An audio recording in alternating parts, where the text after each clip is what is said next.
네, 안녕하십니까. 4월 8일 모닝 미팅 시작하도록 하겠습니다. 먼저 전일 마감 시황 및 증시 동향 발표가 있겠습니다. 김지원 연구원입니다. 네, 안녕하세요. 시황팀 김지원입니다.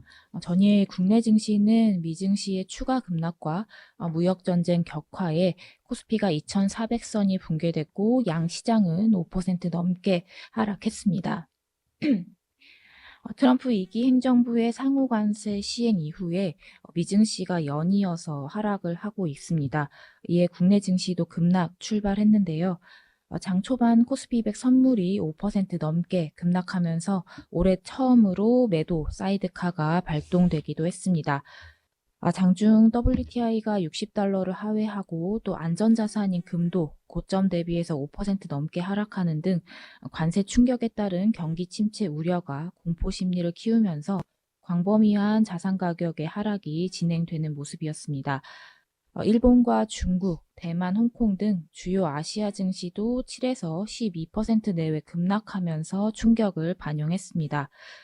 중국이 오는 10일부터 미국산 상품에 34%의 보복 관세를 부과한다고 발표하면서 무역 전쟁이 격화된 가운데 관세 부과국들의 추가 대응에 따라서 시장 변동성의 확대 가능성도 존재합니다.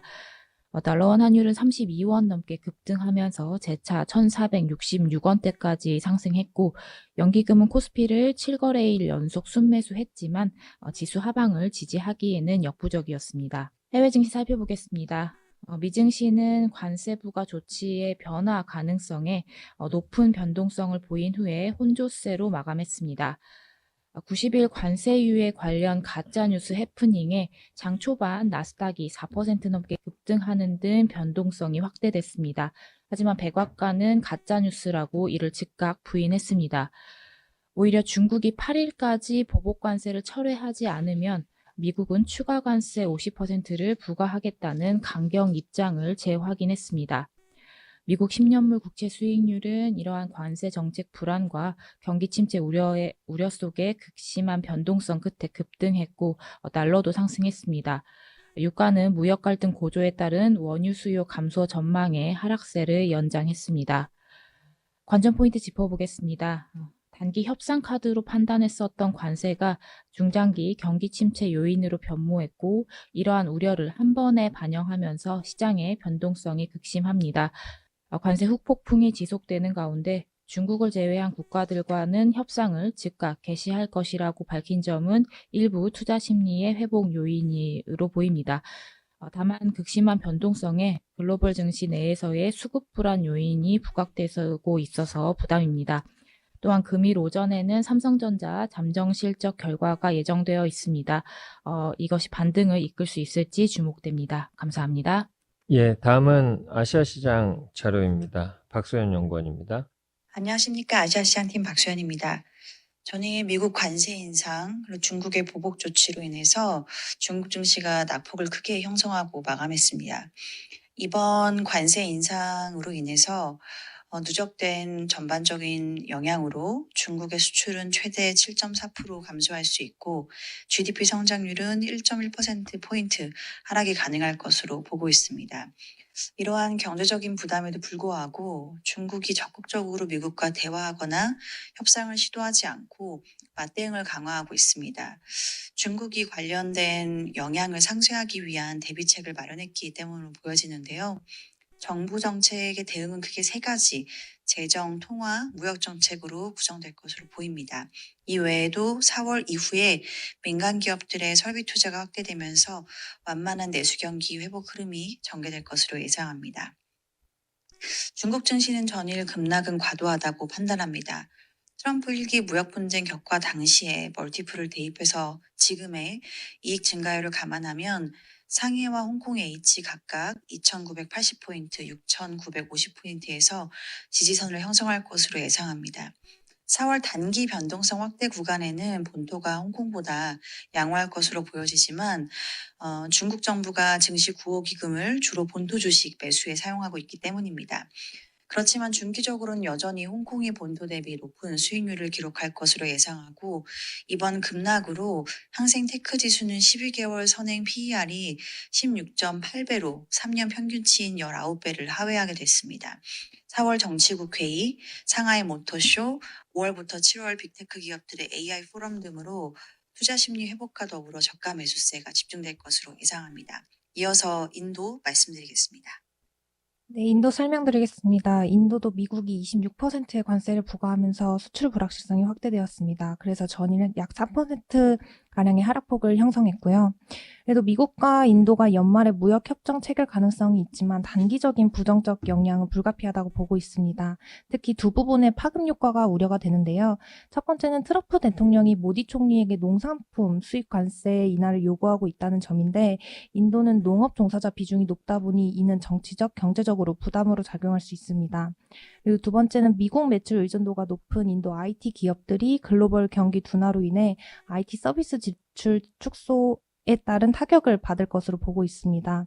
따라서 미국과의 무역 협정으로 대미 수출 타격은 일부 완화가 되더라도 상호 관세로 인한 파급 효과는 인도 경제 전반적으로 상당한 부담으로 작용할 전망입니다. 다만 인도 정부가 적극적으로 대응하고 있고 무역 파트너 다변화 노력을 하고 있다는 점에서 이러한 충격을 일부 상쇄할 것으로 예상을 합니다. 그래도 결국은 인도 증시는 미국 상호 관세와 현재 내수 부진 우려로 당분간 하락세가 예상이 되고 현재 외국인 자금이 글로벌 경기 불확실성으로 유출되고 있는 상황입니다.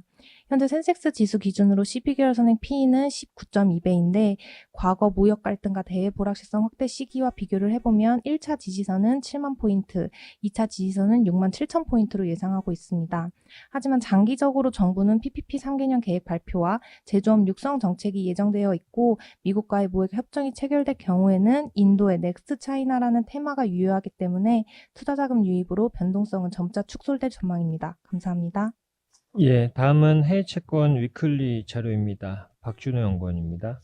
저희 미국 금리 하락 전망하고 있고 그 전망 그대로 유지하고 있습니다. 오른쪽에 보시는 것처럼 2월 초에 듀레이션 확대 전략을 들이기 시작했고 상호관세 부과 전인 4월 초에는 듀레이션을 적극 확대하는 전략을 들이고 있습니다.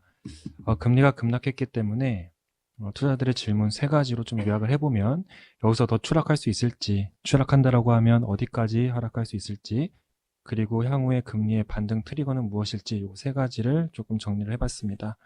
저희는 금리 추가 하락 여지가 아직 남아있다고 생각합니다.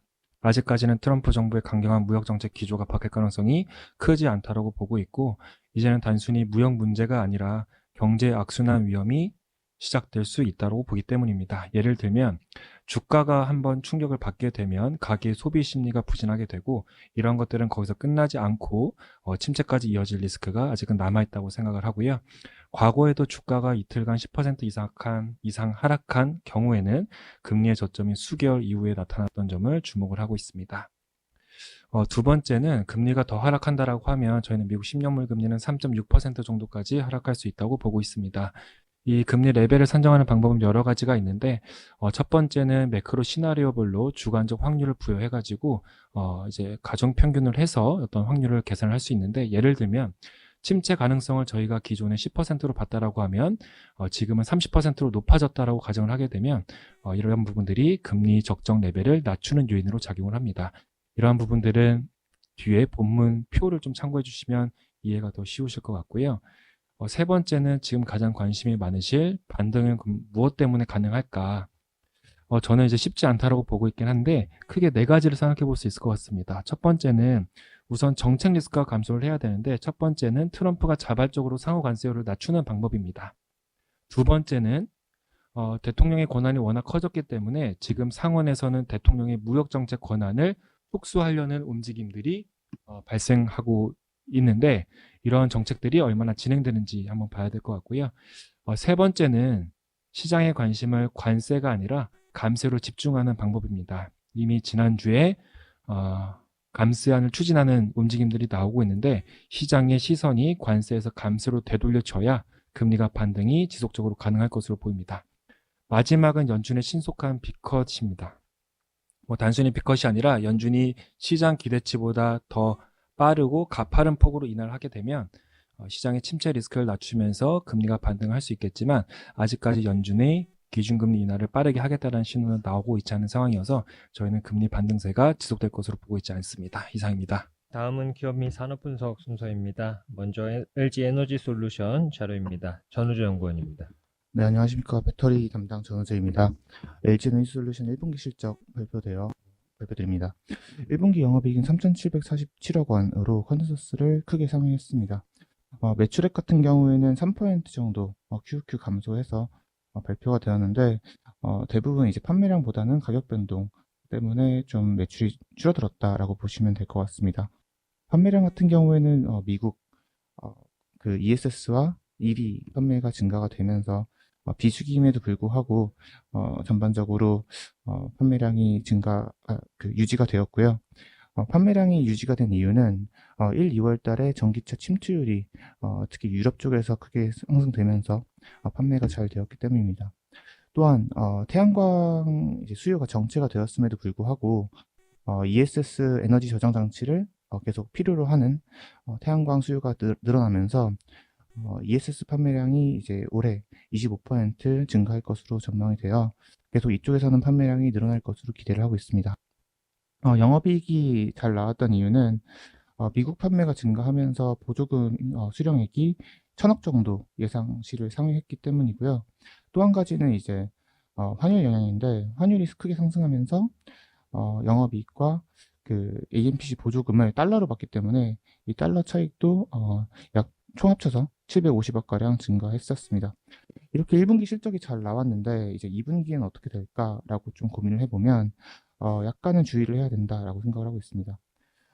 미국이랑 유럽 정책 리스크, 그러니까 미국에서는 이제 트럼프가 당선이 되면서 전기차 보조금을 없앨 수도 있으니까 작년 4분기와 1분기에 판매량을 좀 집중했던 부분이 있었던 것 같고, 유럽 같은 경우에도 올해 이제 탄소 규제가 시작될 걸로 예상이 되어 1월부터 판매량이 급증했었는데 3월 15일 날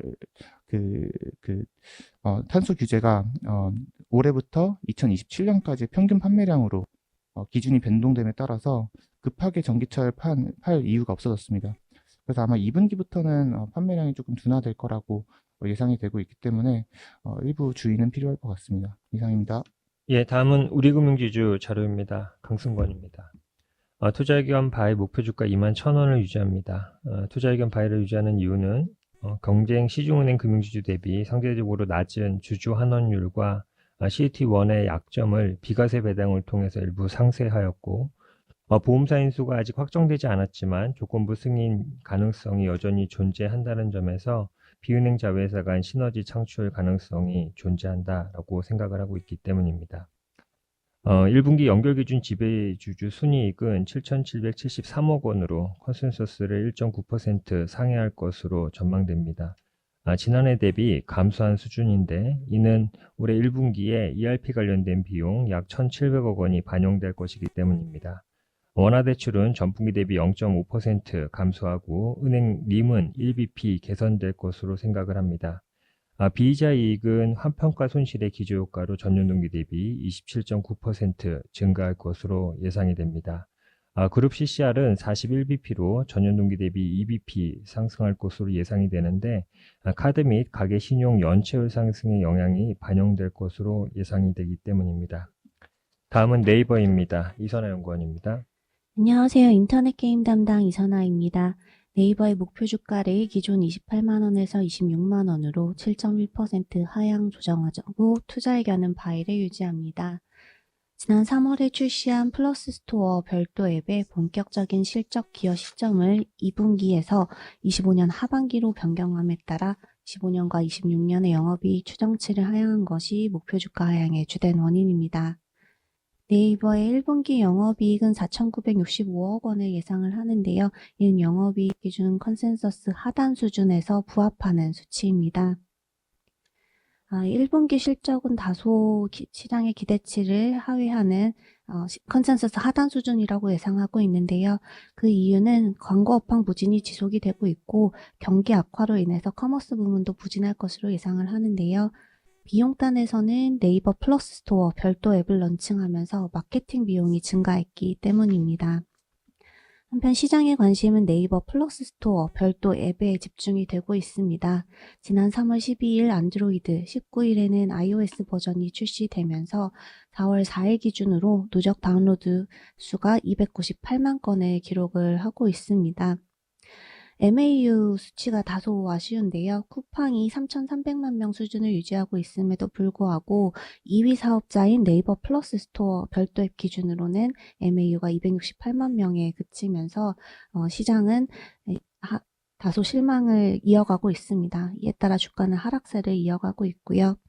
그럼에도 불구하고 기회가 있다고 판단하는 이유는 6월 2일부터 새로운 판매 수수료율이 도입됨에 따라 테이크 레이트이 상승하고 AI 기반 개인화된 맞춤형 상품 추천에 따른 구매율 상승이라는 선순환 효과로 인해서 2025년 커머스 중개 및 판매 매출액이 약 30%가량 증가할 것으로 전망하고 있기 때문입니다. 보다 자세한 내용은 리포트 참고 부탁드립니다. 감사합니다. 예, 다음은 DLENC 자료입니다. 정문종 연구원입니다. DLENC에 대해 투자 의견 바이 목표 주가 62,000원을 제시합니다. 12개월 선행 BBPS 감소 영향으로 기존 대비 1.6% 정도 소폭 목표 주가가 하향되었습니다. 1분기 고원가율 주택 현장 종료에 따른 실적 부진이 있습니다. 다만 2분기 연속 주택자금 호조를 감안한다면 회사가 소통해온 1분기 실적 부진 이후 2분기부터 본격적 실적 개선 가능성은 높다고 보입니다. 안정적 재무구조에 가시성 높은 실적 턴어라운드 그리고 중장기 SMR 모멘텀까지 갖춘 기업으로 보고 있습니다. 1분기 실적은 매출액 1.8조 원, 영업이익 752억 원 수준입니다. 주택 부분 원가율이 부진할 것으로 예상되는 것이 실적 저조 전망의 이유인데요. 다만 4분기 실적 발표 시점부터 회사가 1분기에는 준공에 따른 주택 원가율이 부진하고 2분기부터 본격적인 원가율 개선이 될 것이다 라고 말해온 경로와 일치하는 상황이라고 보고 있습니다. 2025년 큰 흐름의 실적 개선은 유효하고 보고 있고요. 다소 부진한 1분기 실적이지만 놓치지 말아야 할 것은 주택 착공이라고 보고 있습니다. 1분기 별도 기준 3,842대 2세대 DL건설은 약 2,600세대로 파악되는데 상당히 높은 수준이라고 볼 수 있습니다. 2분기 이후 나타날 회사의 주택 원가율 개선이 시간이 지날수록 가파르게 나타날 수 있는 근거라고 보고 있고요. SMR은 파트너사인 엑스에너지가 최근 텍사스 다우케미컬 프로젝트의 건축 허가를 신청했습니다. 멀게만 느꼈던 4세대 SMR의 시기가 빨라지고 있는 셈으로 판단하고 있습니다.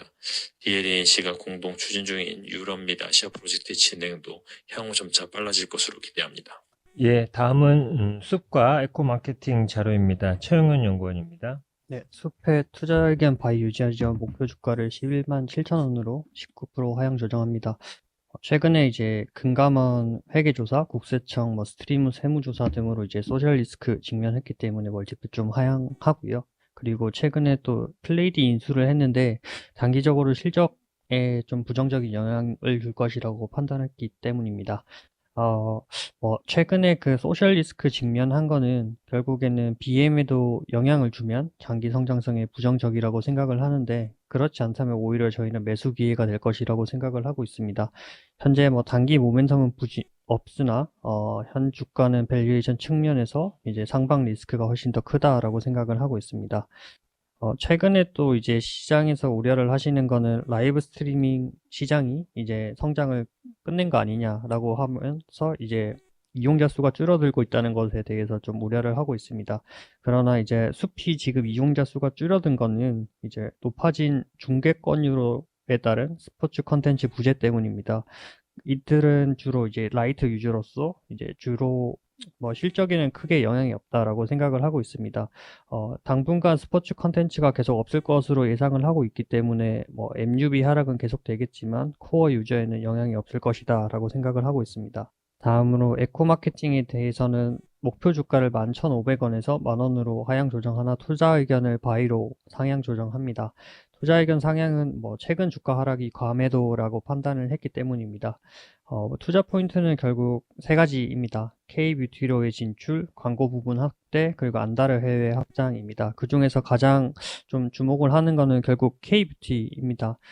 많은 동네 마케팅 회사들이 K뷰티로 진출을 해서 이제 글로벌로 성공한 사례가 많습니다. 반면 이제 에코 마케팅 같은 경우는 K뷰티에 뭐 진출을 하지 못했고 그에 따라서 다시 성장세가 조금 둔화됐었는데 이제 2분기부터는 지금 K뷰티 사업을 좀 본격적으로 하려고 시도를 하고 있습니다.